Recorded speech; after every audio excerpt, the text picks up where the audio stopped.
حبايبي الحلوين، عاملين ايه؟ النهارده هنشتغل على الفعل من حيث الصحة والاعتلال. خدوا بالكم احنا برضو مش هنتكلم في اعراب. انا قلت لكم في الفيديو اللي فات اللي هو بتاع المجرد والمزيد انا بكمل عليه، يعني النهارده الشغل بتاعنا ده بكمل على شغل المجرد والمزيد. انا برضو مش بشتغل في اعراب النهارده، تمام؟ انا بشتغل معاك على الفعل برضو من حيث بنائه، الفعل اللي عندي من حيث الصحة والاعتلال. يعني ايه صحة واعتلال؟ انا عندي حروف الهجاء اللي هي الالف والباء والتاء والثاء والجيم، حروف الهجاء كلها بقول عليها حروف صحيحة، وفي 3 حروف منهم بنقول عليها حروف معتلة. ايه بقى هي حروف الهجاء اللي عندي؟ كل حروف الهجاء اللي عندك بنقول عليها حروف صحيحة، ما عدا الالف والواو والياء بنقول عليها حروف معتلة. يبقى أنا عشان أفهم الفعل من حيث الصحة والاعتلال، ده الفعل الصحيح وده الفعل المعتل، نفهم بقى يعني ايه صحيح ويعني ايه معتل. هاجي اقول لك ان ده هو ما كانت جميع حروفه صحيحة ما عدا الألف والواو والياء. أما المعتل هو ما كانت حروفه الأصلية بها حرف علة اللي هو الألف والواو والياء. نفهم أكتر يعني إيه. أنا عندي ألف، تاء، جيم، حاء، الحروف دي اسمها صحيحة. ليه؟ لأن أنت بتقدر تحركها بأي حركة، فتحط فتحة، كسرة، ضمة، ده اسمه صحيح. صحيح يعني بيقدر يتحرك معاك، الفعل أو الحرف شغال معاك في الإعرابات، شغال معاك في الحركات، هو الحرف شغال معاك مش تعبان، لأن الصحيح جاي من الصحة، الحرف شغال. لكن العلة جاي إن هو عليل ضعيف، فبيكون دايما ساكن، ما بيقدرش يقبل الحركات. حروف المد اللي هي حروف العلة دي أصلا بتكون ساكنة. فالفرق ما بين الاتنين إن ده بقدر أشتغل عليه كإعراب، بقدر أشتغل عليه كحركات. فالفعل اللي عندي بيكون كله فعل صحيح، كله متحرك، أقدر أحط الحركة بتاعتي على الحرف الأول واللي في النص واللي في الآخر. اديني أمثلة. أجي أقول لك مثلا زي كلمة أهو سآلة، سآلة، ضريبة، لعيبة. هتلاقي ان الفعل اللي عندي كله شغال معايا. خد بالك بقى ان الفعل الصحيح ده اهو انا هقسمه لك ل3 اقسام. القسم الاول فعل صحيح بنقول عليه مهموز. القسم الثاني فعل صحيح بنقول عليه مضاعف. القسم الثالث بنقول عليه سالم. ايه الفرق ما بينهم؟ قال لك المهموز ما كانت حروفه الأصلية همز، اهو هو ما كانت حروفه الأصلية همزة. اديني أمثلة. اجي اقول لك زي بالظبط كده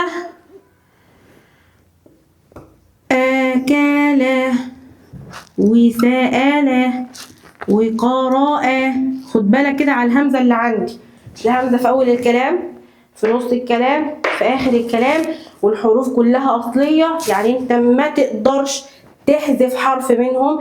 إذا الحروف أو الفعل اللي عندي حروفه كلها حروف صحيحة، ما فيهاش ألف ولا واو ولا ياء. نوع بقى إيه الفعل الصحيح اللي عندي؟ تقول لي بما إن في همزة سواء كانت في أول الكلمة، نصف الكلمة، آخر الكلمة، فبقول عليها فعل صحيح مهموز. فعل صحيح ماله؟ مهموز. طب تعالى في المضاعف اللي عندي. المضاعف هجيب لك الفعل زي مد أو شد، ماله بقى؟ بيكون في هنا تضعيف، بس اوعى تقول لي ان الفعل اللي عندي حرفين، لا ده هنا الدال ديت حرفين اهو، يبقى هنا ميم دال دال 3 احرف ثلاثي. التضعيف على فكرة بقى هيبقى تضعيف ثلاثي اللي هو الفعل المشدد عادي، الحرف المشدد زي مد وشد وعد. تمام. وفي مضاعف رباعي زي ايه؟ زلزل، وسوس. ماله بقى المضاعف الرباعي؟ قال لك ما كان حرف الأول والثالث من نفس الجنس. يعني ازاي؟ شبه ازاي، بس ده في الأول وده تالت حرف، واللام اللي هو التاني والرابع من نفس الجنس. نفس النظام، الأول والثالث نفس الحاجة، والثاني والرابع نفس الحاجة. فده بنقول عليه تضعيف، يا إما ثلاثي بيجوا جنب بعض مضاعف ثلاثي، يا إما تضعيف بيكون تضعيف رباعي. تمام. طيب هل التضعيف عموما فيه حرف علة؟ لا، لأن أنا لما باجي أفك التضعيف هلاقي إن كل الحروف اللي عندي كلها حروف صحيحة، إذا هو فعل صحيح نوعه مضاعف. تمام. نتكلم على آخر حاجة، السالم. السالم ده هو اللي هو يعتبر سليم. يعني إيه؟ يعني ليس به همزة ولا تضعيف، يعني لا هو مضاعف ولا هو مهموس. زي بقى ضاربة ولعب، لا فيها حرف همزة ولا فيها حرف مضاعف. يبقى ده نوع الفعل الصحيح اللي عندي. لما اجي اتكلم فيه هاجي اقول ان الافعال الصحيحه، الفعل اللي عندي كل حروفي اللي موجوده فيه الاصليه اللي ما ينفعش انها تتحذف هلاقيها كلها حروف صحيحه. يعني ايه صحيحه؟ اي حرف من حروف الهجاء ما عدا الالف والواو والياء. طيب بعد ما فهمتك يعني ايه صحيح، ببدا اشتغل على انواع الصحيح.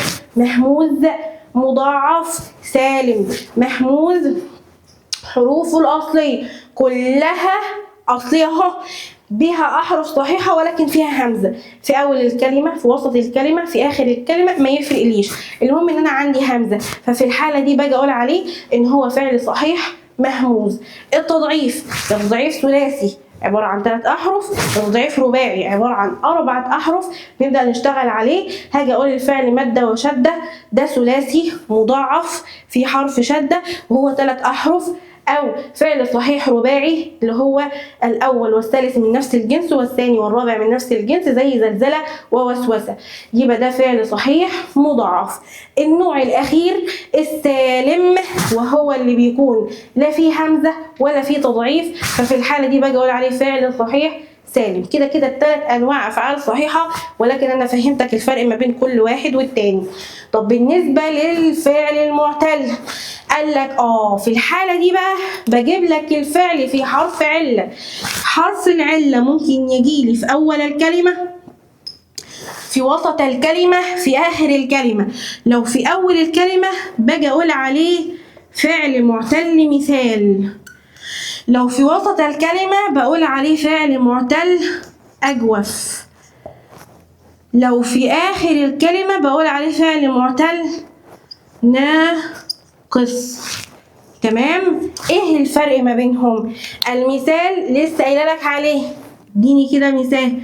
ما كان أوله حرف علة مثل وعاد وصال. طب والأجوف زي ما كان وسط حرف علة زي قال، صام، نام، قام. ماشي. تمام. الناقص ما كان آخره حرف علة زي سعى، قضى، دعا.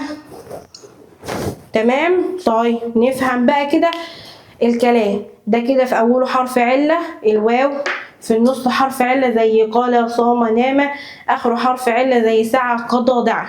تمام. طيب في أفعال تانية بتكون معتلة ولكن بها حرفين علة. يبقى احنا قلنا إن في عندي أفعال بيكون فيها حرفين علة، ساعتها بقى باجي أقول عليها أفعال إيه؟ لفيف. خلينا نكتبها فوق أحسن هنا. اللفيف. إيه بقى اللفيف؟ إيه الفعل اللفيف ده؟ اللفيف ده عبارة ان الفعل اللي عندي هيكون في حرف علة، بس هو مش حرف بقى، هيكون حرفين. يا اما هجيب الحرفين جنب بعض فهاجي اقول عليه لفيف مقرون. كلمة مقرون يعني مقترنين جنب بعض. تمام. اديني مثال زي الفعل روى.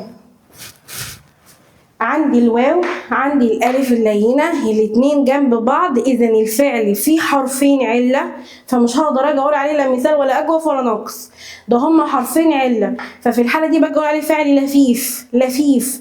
وببدا اشوف حروف العله جنب بعض ولا بعيد عن بعض. لو جنب بعض بقول عليه لفيف مقرون. تمام. لو بعاد عن بعض بقول عليه لفيف مفروق. لفيف ايه؟ مفروق. زي مثلا ورا، هتلاقي ان الواو في الاول، الالف في الاخر، في حرف عله، في حرف بينهم بيفصل بينهم في النص، يبقى هما الاتنين مش جنب بعض، مفترقين عن بعض، فباجي اقول عليه لفيف ماله مفروق. يبقى انا عندي لفيف مقرون، لفيف مفروق. تمام. ده كده بالنسبه للفعل المعتل. يبقى الفعل المعتل حروفه الأصلية بيكون بها حرف علة. حرف العلة ده اسمه حرف علة ليه؟ قال لك لضعفه، لأنه حرف ضعيف بيكون دايما ساكن. يا إما حرف العلة يجيلي في الأول فباجي أقول عليه فعل معتل مثال زي وصل، وعد، وقف. يا إما فعل معتل أجوف زي ما كان وسطه حرف علة زي قال، صام، نام. أو فعل ناقص زي ما كان آخره حرف علة مثل سعى وقضى ودعا. قلت لك لو جبت لك الفعل فيه حرفين علة بنبدأ نقول عليه فعل لفيف. يا إما حرفين العلة جنب بعض مقترنين فبنقول عليه لفيف مقرون، يا إما يكونوا بعاد عن بعض فببدأ أقول عليه فعل معتل بس بيكون لفيف مفروق لأن حرفين العلة بعاد عن بعض. التركه الاساسيه في استخراج الحاجات دي او الشغل، الكلام ده تمارين وشغل وكل الحاجات دي كلها، ان انت بتحكم. رقم واحد نقوله تاني، اول حاجه عندي بحكم في الماضي، لان ساعات هيجيب لك الفعل في الامر او هيجيب لك الفعل في المضارع. لا، انا بشتغل على الماضي وابدا اشيل منه احرف المضارعه، ماليش دعوه باحرف المضارعه. ابدا اشيل منه تاء التانيث الساكنه، ماليش علاقه بيها، لا تعد اصلا زيادات عندي. ابدا اشيل منه الضمائر، اي ضمير متصل. فببدا يعني القاعده ده اهي شرحتها، او التركه دي شرحتها في المجرد والمزيد. ارجع راجع تاني على المجرد والمزيد، ده اساسي معاك. يعني استخراج الكلمات دي سواء كان فعل صحيح او فعل معتل برضو مش هيجيلك بالسهوله او بالسذاجه اللي انت متخيلها، ولو جاتلك يبقى خير وبركه. لو ما جاتش واضحه ومباشره وسهله يبقى انت عامل حسابك، انت مجهز نفسك ومستعد لنوع السؤال اللي هيجيلك ازاي. لو كان سهل يبقى كده خير وبركه، يعني الدنيا زي الفل. لو كان جاي لافف شويه محتاج منك انك تبدا تبذل مجهود معانا، ففي الحاله دي لازم نكون عاملين حسابنا واحتياطنا وفاهمين ان شغلنا بيكون في الفعل ايه؟ في الفعل الماضي. اجرد الفعل واجيبه، اشيل منه احرف المضارعه، اشيل منه تاء التانيث الساكنه، اشيل منه الضمائر، وابدا اشتغل على الفعل وابدا احدد نوعه، هل هو فعل صحيح، هل هو فعل معتل، لو صحيح نوعه ايه، مهموز ولا مضاعف ولا سالم، لو معتل نوعه ايه، مثال ولا اجوف ولا ناقص، ولا هل هو من اللفيف. طب لو كان لفيف مقرون حروف العله جنب بعض، مفروق حروف العله مفترقه عن بعض. تمام كده تم بفضل الله برضو شرح درس الفعل الصحيح والمعتل بأقسامه بأنواعه. تركاته هنشتغل عليها برضو بتدريب إن شاء الله قريب جدا، ونراكم على خير. السلام عليكم ورحمة الله وبركاته.